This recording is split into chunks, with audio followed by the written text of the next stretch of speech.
desde el día 1 de la legislatura hasta julio de 2014, lo dicho por ustedes y lo decidido por ustedes con la renta básica, una sinvergonzonería, señora consejera. Explíquenos aquí qué va a hacer usted con la renta básica. ¿Qué significa la llevada de la renta básica al césped? ¿Van a laboralizar la renta básica? ¿Vamos a tener renta básica en esta legislatura? Reconozcan el caos y díganle a los ciudadanos que ha sido una legislatura perdida para el empleo, perdida para las personas y también perdida para la renta básica. Díganselo a los ciudadanos y a sus socios de Gobierno con los que firmaron la renta básica.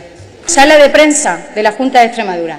El Gobierno de Extremadura destinará los 20 millones de euros de la deuda histórica a la renta básica y el empleo. Esta fue la primera gran mentira que los socialistas desmontamos con documentos oficiales del Gobierno de España, la compañera Murillo, que decían que ese dinero no iba a ir destinado a eso y yo creo que ni siquiera vino, señora consejera. El Gobierno confirma que los 20 millones llegarán este mes, diciembre del 2011. ¿Dónde están los 20 millones de la deuda histórica? Monagua anuncia que el pago de lo de Monagua anuncia, la verdad que queda bastante bien. Monagua anuncia que el pago de la renta básica se adelantará al mes siguiente de su concesión.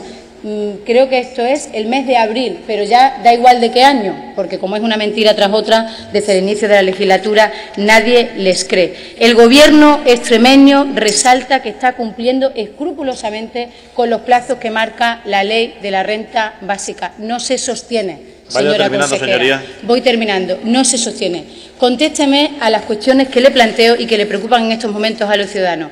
¿Qué significa ahora que la renta básica vaya a estar en el césped? Porque yo he conocido su intención, que no le han dejado en el Gobierno, de crear una dirección general específica para la renta básica. Da igual, señora consejera, créela. Si usted quiere, créela. Si el problema no es la ley, si el problema no es que haya una dirección general específica o no, el problema es este Gobierno, que quiere pagar la renta básica 5 meses antes de las elecciones. Nada más y muchas gracias, señor presidente.